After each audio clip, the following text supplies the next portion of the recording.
Okay, hello everybody. Welcome to Korean Atlanta Mentorship. And in this video, we're just going to do another velocity banking review. Before we get started, let's just do a quick story time. Did you know that I first encountered the concept of velocity banking back in October 2017, right? In October 2017. And I remember when I first encountered it, people were advertising like, "Oh, pay off your mortgage in 7 to 10 years," right? 7 to 10 years. And I remember I went there and I watched the presentation and I was totally confused because first of all, I didn't even have a mortgage back then. And it was like, "Oh, you could, 7 to 10 years." So like, dude, I am so broke. I'm never going to be able to afford to buy a home, right? That's like the sentiment a lot of Gen Zers have nowadays. But I had that sentiment back in 2017. It's like, I can't afford to buy a home. So what's the point of me learning this? But the funny thing is, I still ended up buying like the educational package that included velocity banking. And my goal was like, okay, I'm just going to study this as much as I can. And if it turns out to be bunk, then it was $2,000 well spent for me to learn not to do this. Or I could, get something out of this and maybe pay it off in 7 to 10 years. Now, if you know anything about me, okay, if you know anything about me, I paid off my mortgage in 2 years and 9 months. But, 2017, I first learned it. I didn't really apply it until like 2020, 2021, right? So there's kind of a long gap. So whenever people ask me, like, hey, am I going to be successful? I have no clue, dude. I learned this crap in pardon my French, back in 2017. I just studied it and then I didn't really apply it until, like, years later, right? So, but I consider it to be a foundation building years.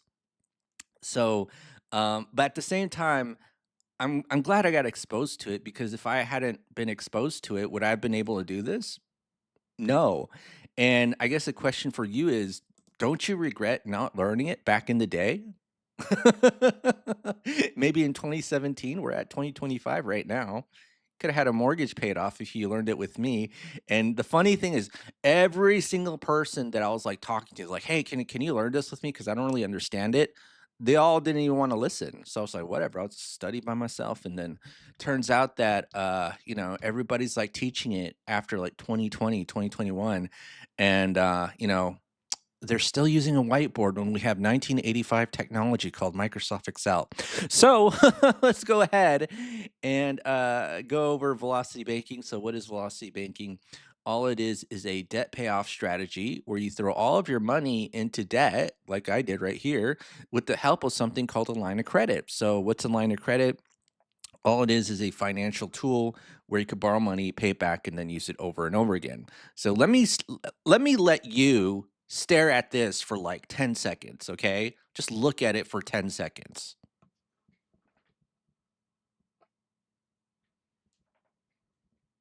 Okay, so now that you stared at it for 10 seconds, basically, if you had this power in the palm of your cell phone, you could literally click a button and then you could dump $280,000 into your checking account. No questions asked, right? And they'll charge you a 7.5% interest rate. Okay. So that's what we're going to use. It's called a line of credit. So the whole point of this strategy is to pay off debt. So step one, you create a budget. So we have an income of 6,700 here. So if you don't know how after tax salaries or monthly incomes are, usually if you have an income of $6,000 a month, that's like $100,000 salary. And so we're a little bit of 100,000, but guess what? We got all these offers for debt in the mail. Right? You ever notice when you're doing really well, all the banks somehow know, like they know, like, hey, we should send this guy a mail for a personal loan or for some credit cards. They all know, right? And so what we've done is we've gotten a lot of debt. Was like, well, why don't we just take out a credit card? Well, all right, let's get an auto loan. Hey, let's go ahead and further our studies and learn nothing in college. We'll get a student loan and a mortgage too, right? And side comment, did you know that they gutted the Department of Education, 50% of the staff, I think today. I think today. Actually, let me just kind of do a quick Department of Education, right? Department of Education. They cut down.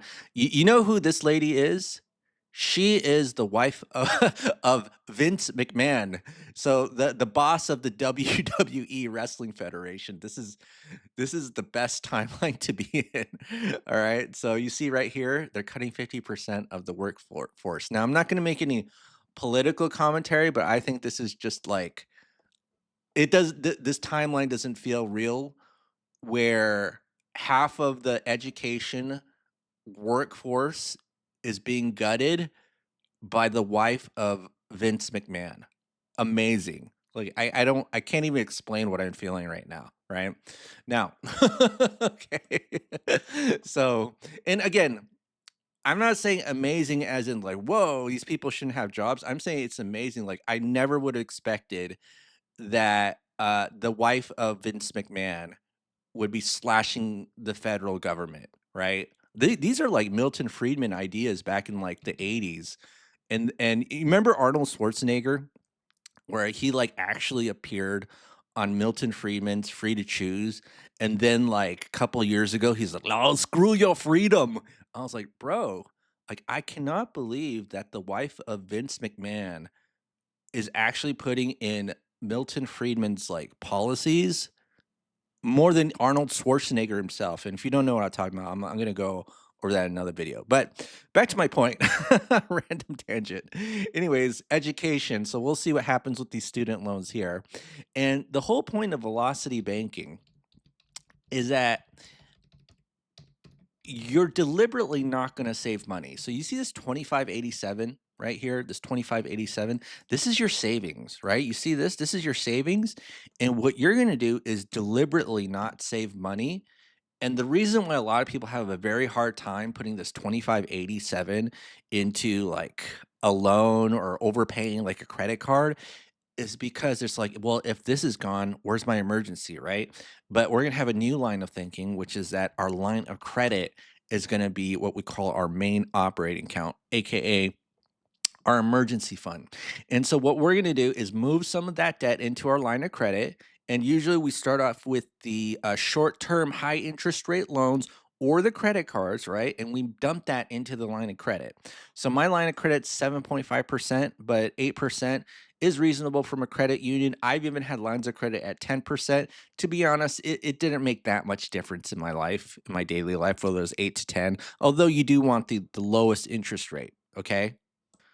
All right, so let's go ahead and move some of that debt into the line of credit, and let's start off with these two. That's 75,000.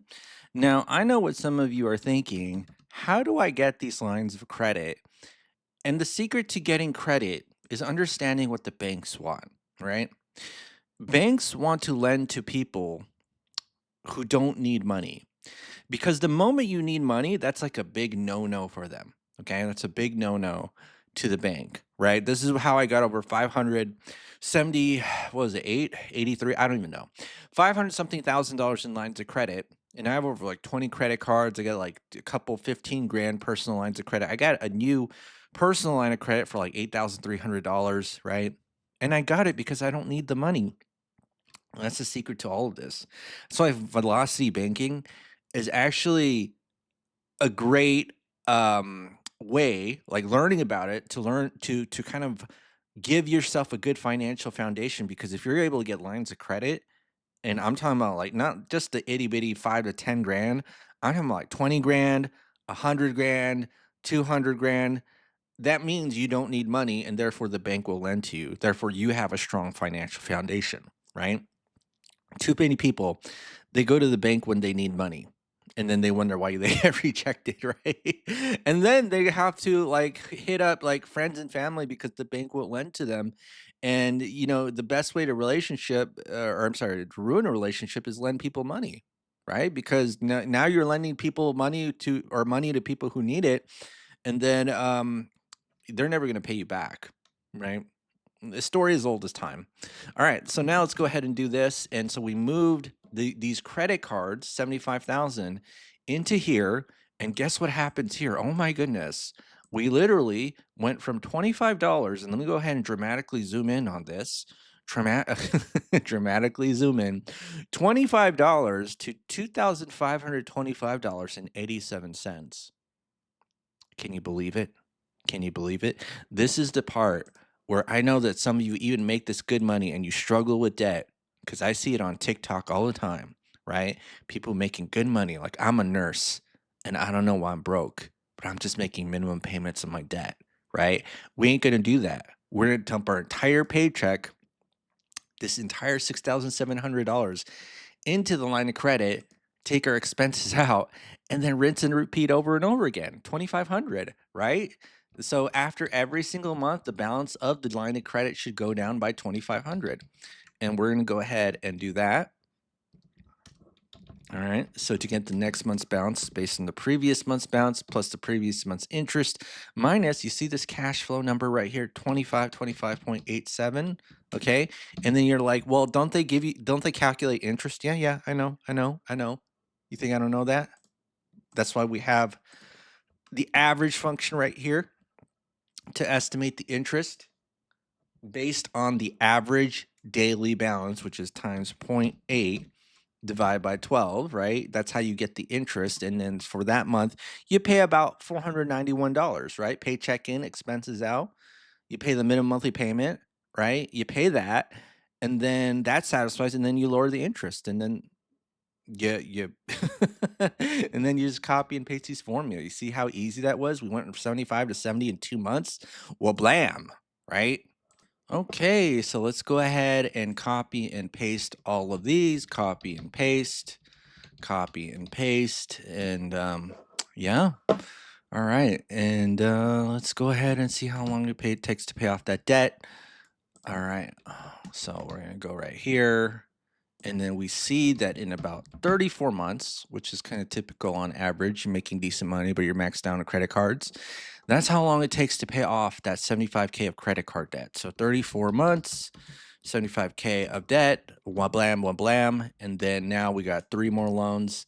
I mean, these are the only typical 3 loans that one carries, which is auto, student, mortgage. I mean, what else is there? Maybe a personal loan, right? Like, there's only so many loans that a person gets. And so, luckily, I have this loan calculator right here.